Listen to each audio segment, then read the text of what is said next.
Parfois, notre sentiment de défaite est tellement grand qu'on a l'impression que Dieu nous a abandonnés. Et là, on se met à alterner entre la colère et le désespoir. Est-ce qu'il y a une solution à ce problème?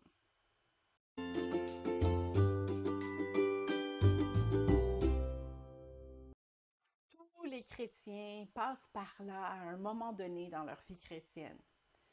On a un grand défi à affronter ou une bataille très dure à combattre et on n'y arrive pas. La situation semble même empirer malgré nos prières. On devient alors très en colère contre Dieu. Pourquoi est-ce qu'il fait rien? Ou encore, on devient misérable. Dieu m'aime sûrement plus. Ou qu'est-ce que j'ai fait de mal pour récolter ce silence? Parfois, c'est même les deux sentiments qu'on ressent en même temps. Si vous êtes dans cet état en ce moment, ben vous n'êtes pas toute seule. Non seulement il y a beaucoup d'autres frères et sœurs en Christ qui passent par la même tempête, c'est ce que ça dit, 1 Pierre 5, 9, mais plusieurs autres personnages dans la Bible ont aussi passé par là. David l'a bien exprimé dans plusieurs de ses psaumes. Jusqu'à quand, Éternel, m'oublieras-tu sans cesse? Jusqu'à quand me cacheras-tu ta face? Jusqu'à quand aurai-je des soucis dans mon âme et chaque jour des chagrins dans mon cœur? Jusqu'à quand mon ennemi s'élèvera-t-il contre moi? Psaume 13, 2 et 3. Même Jésus s'est senti séparé de son Père sur la croix. Et à la 9e heure, Jésus s'écria d'une voix forte, Eloi, Eloi, lama sabachthani, ce qui signifie mon Dieu, pourquoi m'as-tu abandonné? Marc 15, 34. C'est quand même réconfortant de voir que même le Sauveur du monde a déjà ressenti ce sentiment alors qu'il était dans son manteau de chair. Mais David n'a pas terminé son psaume sur cette note. Après avoir répandu son âme, parce que c'est correct, oui, d'exprimer nos sentiments à Dieu. Après avoir fait ça, il a choisi de garder la foi et de se reposer sur Dieu.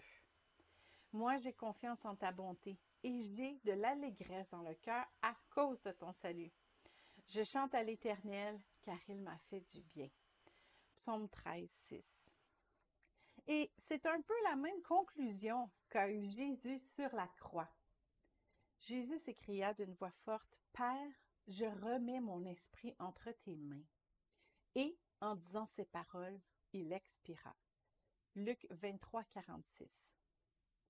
Quand on est furieux devant l'apparente inaction de Dieu, quand on a l'impression d'avoir été abandonné par notre Père, la meilleure chose à faire est d'abandonner ce domaine dans ses mains.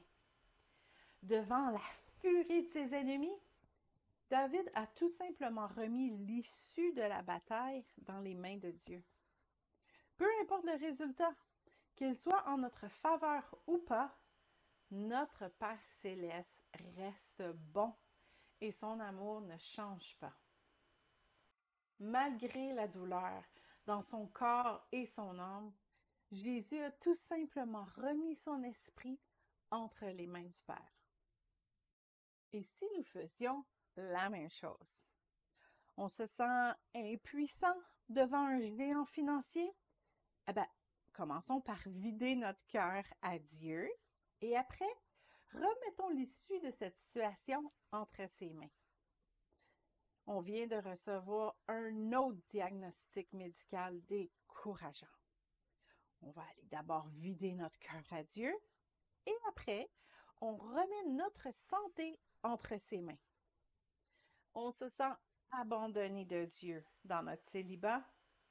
Commençons par vider notre cœur à Dieu et ensuite, remettons notre futur entre ses mains.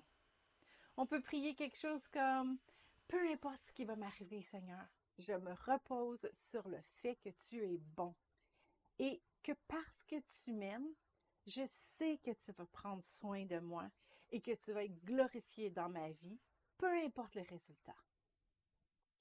C'est pas d'abandonner notre désir d'être libre financièrement, d'être en santé ou de se marier. C'est de prendre une pause dans notre bataille pour remettre l'issue de la bataille entre les mains de Dieu. Lorsqu'on se sent abandonné par Dieu, c'est peut-être un signe que c'est à nous d'abandonner notre situation à Dieu. Parce que non, Dieu ne nous a pas abandonnés. Il agit peut-être pas comme on le voudrait ou au rythme qu'on le voudrait. C'est probablement aussi d'ailleurs ce qu'ont ressenti les sœurs de Lazare, qui espéraient une guérison bien avant la mort de leur frère. Vous pourrez aller voir ça dans Jean 11, 21 à 32. Mais qui sait, lorsqu'on garde la foi, peut-être que Dieu a une résurrection au menu pour nous aussi.